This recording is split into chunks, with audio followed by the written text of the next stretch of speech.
kembali lagi dengan saya, Holik. Di video kali ini saya akan menjelaskan terkait AWS Elastic Compute Cloud atau yang sering kita sebut dengan EC2. Nah, jadi saya akan mulai dengan teori terlebih dahulu, lalu saya akan melanjutkan dengan demo langsung di akun AWS-nya ya. Yuk, langsung saja kita bahas. Jadi untuk AWS EC2 adalah layanan web yang memberikan kapasitas komputasi yang aman dan fleksibel di cloud ya, khususnya di AWS Cloud. Jadi ketika kita ingin membutuhkan yang namanya server, bisa itu server aplikasi, server web, database, game, email, dan lain sebagainya. Nah, kita bisa menjalankan kebutuhan tersebut di AWS Cloud. Jadi kita menggunakan yang namanya EC2 instance ya. Jadi EC2 instance ini bisa kita gunakan untuk kebutuhan server aplikasi, web, database, game, email, dan lain sebagainya. Nah, untuk pemilihan tipe instance-nya, jadi di AWS sendiri menyediakan yang namanya on-demand. Jadi on-demand ini ketika kita menjalankan EC2 instance ini tidak terkait komitmen. Artinya kita mau jalankan lalu kita mau matikan kapanpun itu diperbolehkan ya. Jadi kita hanya menjalankan misalnya 1 jam, hanya ingin menjalankan 2 jam lalu kita hapus kembali. Nah, itu tidak masalah. Dan untuk harganya pun nantinya dihitung per jam. Oke, jadi kita bisa pilih on demand. Lalu yang tipe kedua itu ada reserve instance ya. Nah, reserve instance ini berarti kita menggunakan layanan EC2 untuk jangka panjang, misal 1-3 tahun misalnya. Pokoknya di atas 3 tahun. Nah, biasanya harganya lebih murah dibanding on demand karena kita menggunakan layanan tersebut untuk jangka waktu yang lama. Diskonnya bisa 30-60%. Nah, itu ya, jadi cukup lumayan. Nah, lalu yang ketiga ada yang namanya spot instance. Nah, spot instance ini yaitu seperti kita melakukan bidding ya. Jadi kita ngebid terkait instance yang tidak digunakan di AWS dengan harga yang murah. Tapi ini tidak bisa digunakan dalam jangka waktu yang lama. Sewaktu-waktu AWS akan menarik kembali atau ada customer lain membeli harga yang lebih mahal dibanding harga kita sehingga instance tersebut diambil alih oleh customer tersebut. Oke, jadi ini untuk misalnya untuk melakukan testing dan kita tidak perlu menggunakannya dalam jangka waktu yang cukup lama. Nah, ini cocok kita pilih spot instance. Lalu ada dedicated instance. Nah, berarti ini dari segi hardware-nya dikhususkan untuk penggunaan kita ya. Jadi penggunaan customer tersebut tidak di-sharing hardware-nya dengan customer-customer lain. Oke, jadi ini ada 4 ya, on demand, reserve, spot, dan juga dedicated instance. Nah, untuk komponennya sendiri, jadi komponen di EC2 ketika kita ingin menggunakan layanan ini, yang pertama tentunya kita harus memilih yang namanya Amazon Machine Image ya. Jadi Amazon Machine Image ini berupa sistem operasi atau aplikasi yang disediakan oleh AWS. Jadi kita cukup memilih yang tersedia atau kita bisa menggunakan Amazon Image sendiri. Nah, itu ya, jadi kita bisa memilih opsi itu. Dimulai dari Windows Server misalnya, Linux Server, lalu aplikasi atau sistem operasi khusus misalnya untuk security, firewall, dan lain sebagainya itu tersedia. Selanjutnya ada tipe instance. Jadi ketika kita sudah memilih sistem operasi yang mau kita gunakan, selanjutnya kita akan memilih tipe hardware-nya, spesifikasinya seperti apa yang mau kita gunakan ya, dari spesifikasi yang rendah sampai yang tinggi tersedia. Oke, jadi kita tinggal tentukan saja disesuaikan dengan kebutuhan kita. Nah, di AWS sendiri sudah membuat kategorinya dari general purpose, lalu ada memory optimized, ada storage optimized, ada untuk kebutuhan computing. Jadi ada banyak ya, tergantung dan disesuaikan dengan kebutuhan bisnis kita. Lalu yang selanjutnya ada namanya EBS, jadi Elastic Block Store. Jadi di AWS sendiri untuk storage-nya sendiri itu ada banyak pilihannya.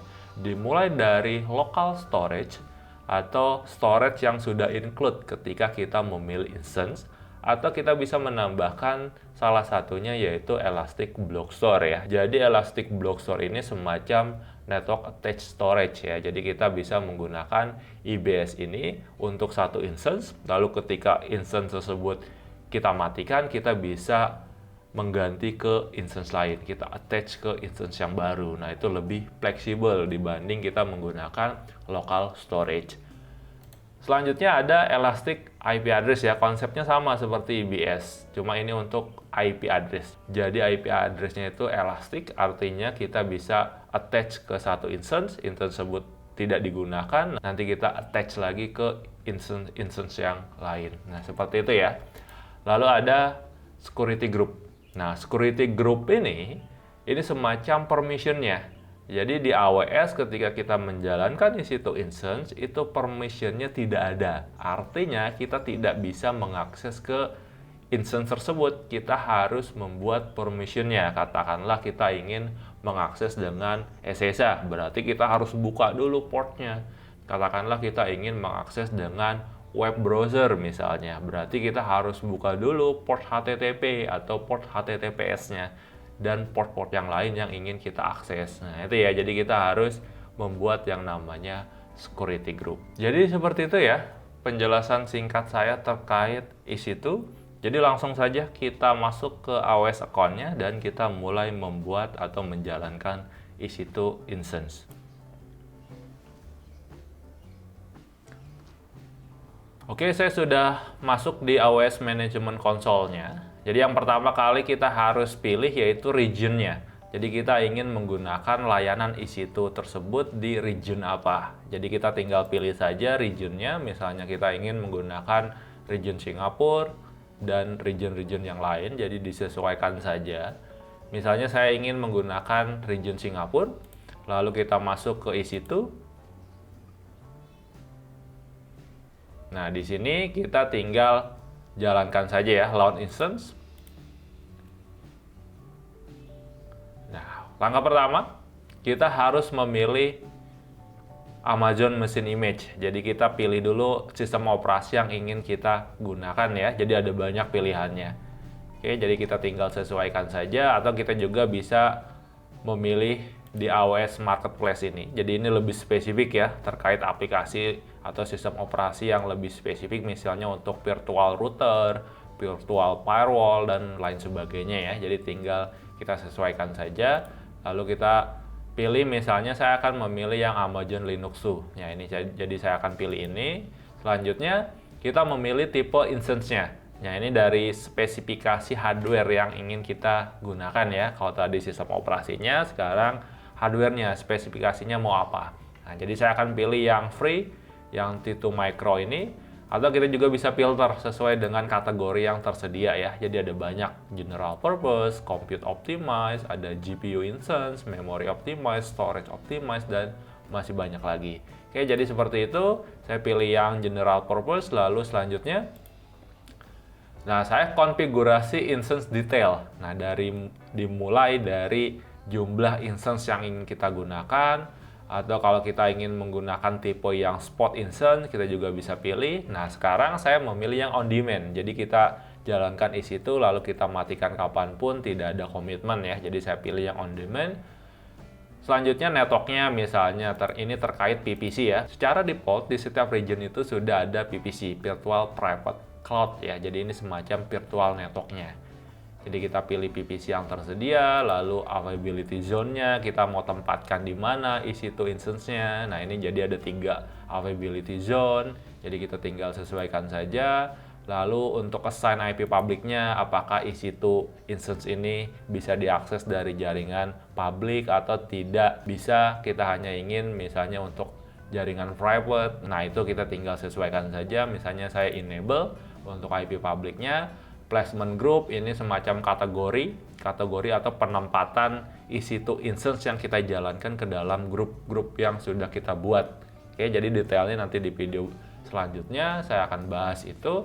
Reservation, nah ini kalau kita ingin melakukan reservation, lalu role, nah ini semacam permission ketika kita ingin EC2 instance ini bisa mengakses layanan AWS yang lain. Berarti kita harus menggunakan role-nya. Misalnya kita ingin bisa akses ke Amazon S3 atau Amazon RDS dan lain sebagainya. Berarti kita harus menggunakan role-nya. Oke, jadi ini none saja. Oke, jadi kita bisa tambahkan opsi-opsi yang lain disesuaikan dengan kebutuhan kita. Jadi saya next lagi, add storage. Nah, di sini kita memilih storage-nya. Nah, jadi tipe storage-nya itu ada local storage, dimulai dari size-nya 8 GB, atau kita bisa menambahkan volume baru, yaitu Elastic Block Store ya. Jadi kita bisa menggunakan semacam network attached storage. Nah, ini kita bisa menggunakan layanan ini. Untuk size-nya juga disesuaikan, lalu volume tipenya juga ada 3 ya. Contohnya untuk yang local store ini ada general purpose, ada provision IOPS, ini biasa untuk digunakan di database, atau kalau yang lebih murah lagi kita bisa menggunakan magnetic. Nah, itu ya, jadi disesuaikan. Dan di IBS pun sama, tipenya juga ada banyak ya. Di sini ada 5. Jadi ada tipe SSD yaitu general purpose dan provision IOPS. Ada tipe magnetic ya, hard disk. Nah, ini ada yang cold hard disk, ada yang throughput optimized, ini tipe hard disk. Tentu harganya lebih murah dibanding yang general purpose SSD. Oke, jadi seperti itu. Saya pilih yang local store saja, lalu saya next. Nah, di sini teksnya, jadi ini semacam untuk kebutuhan resource group ya. Jadi kalau kita ingin kelola terkait instance yang kita buat berdasarkan nama, kita ingin searching, itu lebih mudah. Misalnya saya gunakan nama server app. Oke, jadi seperti ini. Kita bisa menambahkan tag baru, juga bisa. Lanjutkan, next. Nah, selanjutnya kita konfigurasi security group. Nah, security group ini untuk permissionnya, protokol apa yang bisa diakses dari PC kita atau dari PC-PC orang lain. Nah, ini kita harus buka dulu aksesnya. Misalnya saya ingin mengakses via SSH, berarti kita harus buka protokol SSH. Nah, ini ya contohnya SSH. Nah, lalu source-nya dari mana? Nah, ini bisa custom, sesuaikan IP atau network yang ingin kita gunakan. Dari anywhere, berarti dari semua IP ini bisa mengakses ke protokol ini. Atau dari my IP, berarti ini IP public yang saya gunakan. Nah, itu ya, jadi disesuaikan saja. Misalnya saya pilih yang ini, anywhere, lalu add role lagi. Misalnya saya ingin buka port HTTP. Nah, ini ya, misalnya server ini ingin kita gunakan untuk website misalnya. Berarti kita harus buka protokol HTTP dan juga HTTPS misalnya. Nah, ini ya, seperti ini ya. Ini security group, berarti ketiga protokol ini di-allow aksesnya dari IP manapun ya. Nah, ini ya, jadi dari IP manapun itu diizinkan ya. Jadi saya pilih yang ini. Nah, ini ya, dari IP versi 4 maupun IP versi 6 ya, itu diizinkan semuanya. Oke, saya namakan misalnya ini DMZ, lalu saya namakan juga, samakan saja. Selanjutnya review and launch. Oke, jadi kita review, ketika ada kesalahan kita bisa kembali lagi ke menu sebelumnya. Oke, jadi seperti ini kalau sudah launch. Nah, terakhir kita konfigurasi key pair. Jadi ini key pair ini digunakan untuk akses ke command line-nya via SSH client. Jadi tidak menggunakan password, kita menggunakan key pair ini. Key pair ini kita bisa create baru atau bisa proses tanpa key pair. Berarti kita tidak menggunakan aplikasi SSH client misalnya. Jadi opsi untuk mengakses di EC2 instance sendiri itu ada 3 ya. Kita bisa menggunakan browser, jadi langsung saja menggunakan browser untuk akses command line-nya.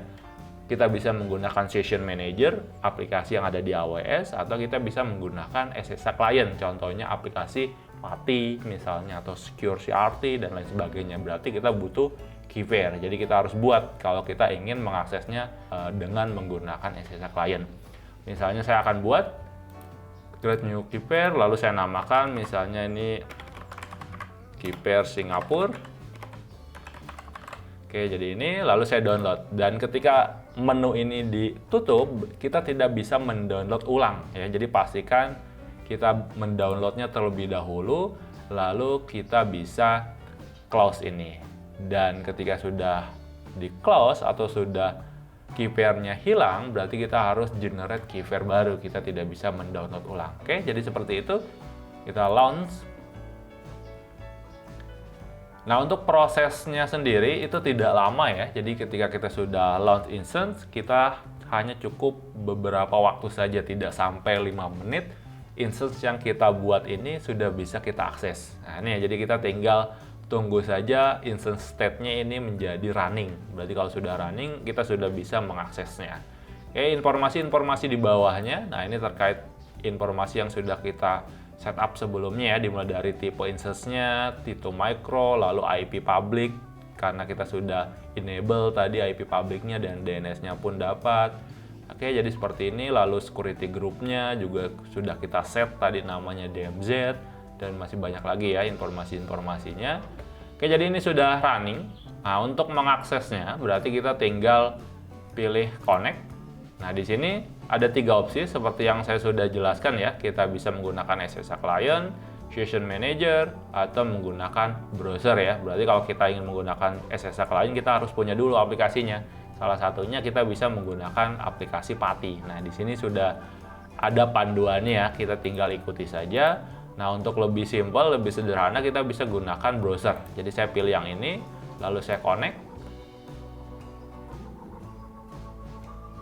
Oke, berhasil. Jadi saya sudah masuk ya ke menu command line-nya terkait Amazon Linux 2 ini. Jadi kita tinggal tes saja, misalnya saya ingin melakukan update ya. Jadi saya sudo -i, lalu yum update. Oke, berhasil ya. Jadi kita sudah bisa mengakses ke layanan Amazon Linux 2 ini. Jadi layanan EC2 instance yang kita sudah setup sebelumnya. Jadi seperti itu langkah-langkahnya. Jadi semoga video ini bermanfaat. Nantikan video-video selanjutnya dari saya. Terima kasih.